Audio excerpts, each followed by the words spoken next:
হুগলির আরামবাগ পৌরসভার ৪ নম্বর ওয়ার্ডের আড্ডপাড়ায় বয়স্ক শারীরিকভাবে অক্ষম মানুষদের বাড়ি বাড়ি গিয়ে ভোট নিয়ে আসতে দেখা গেল নির্বাচন কমিশনের পক্ষ থেকে।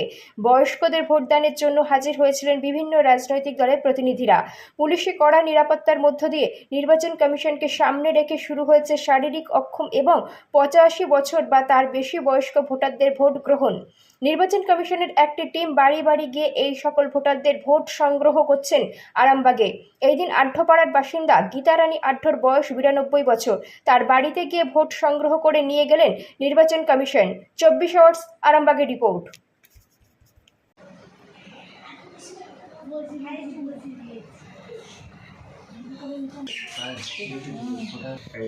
Permission granted. Okay. দাঁড়া ওইদিকে তাকাও।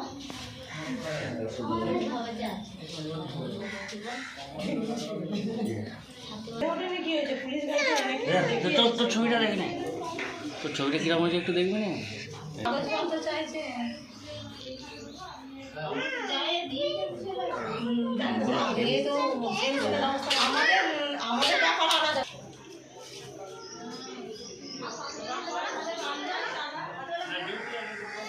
চোদ্দোটা দিয়েছিলাম, 14টা অ্যাকশন ছিল অনেক।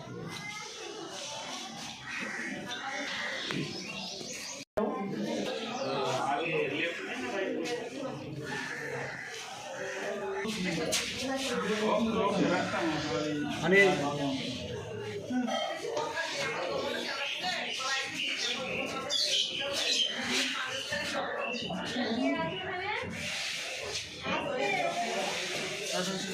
আপনাদের দাবি কিছু আমি লাগবে পেছনে পড়বে না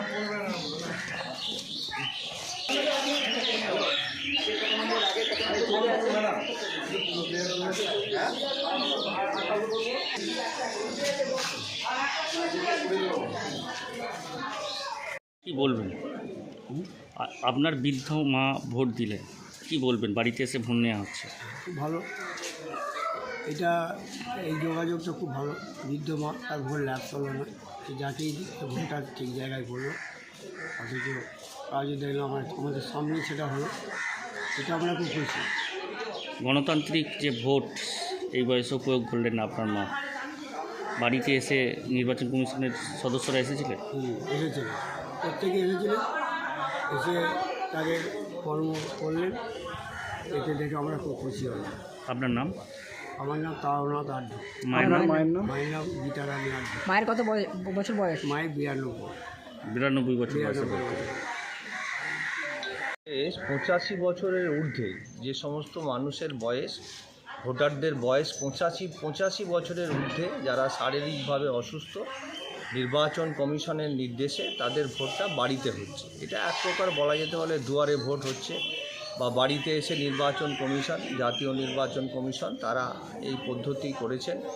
এটা 2019-এও ছিল, 2024-এও আছে, যে বাড়িতে এসে এই সমস্ত অসুস্থ মানুষদের ভোট নেওয়া হচ্ছে। এই যে প্রবীণ নাগরিকদের যে ভোট গ্রহণ, এটা ঠিক প্রবীণ নয়, সিনিয়র সিটিজেন বললে বন্ধু 4 নম্বর ওয়ার্ড 116 পাট, আর 2 নম্বর হচ্ছে গীতা আড্ড 116 পাট, 4 নম্বর ওয়ার্ড। আমার নাম দাদা? কৌস্তব মুখোপাধ্যায়। দেখুন, আমি ভারতীয় জনতা পার্টির প্রতিনিধি হিসাবে এসেছি, আমাদের এজেন্ট আছে ভিতরে। তো আজকে যে 85 বছরের ঊর্ধ্বে যে সমস্ত নাগরিক তাদের ভোট হচ্ছে, আমাদের এইটা 116 নম্বর বুথ। এই 116 নম্বর বুথে দুজন ভোটার আছেন, একটা মানুষ কুণ্ডু আর একজন এখানে নিচ্ছেন ভোটার গীতা আড্ড। তো আমাদের 4 নম্বর ওয়ার্ডে এরকম অনেক ভোটার আছে যাদের নাম ওঠেনি, যারা উঠে দাঁড়াতে পারে না, হ্যাঁ, সেই ধরনের মানুষ, তাদের কোনো ভোটার ওঠেনি। আমরা বহুবার বলার পরও সেখানে কোনো পদক্ষেপ নেওয়া হয়নি। এবং সবচেয়ে বড় কথা হচ্ছে, আজকে দেখুন আজকে ভোট আমরা ওনার এজেন্ট চলে এলো, আমরা বিজেপি প্রতিনিধিরা আমরা জানতে পারলাম না। এটা আবার কী ধরনের মানসিকতা? আপনার নাম দাদা? আমার নাম দেবাশিস পাল। কোথাও কি গণতন্ত্রের হচ্ছে? অবশ্যই হচ্ছে। যেখানে বিরোধী পক্ষ জানতে পারবে না, তাদের এজেন্টরা জানতে পারবে না, টাইম জানতে পারবে না,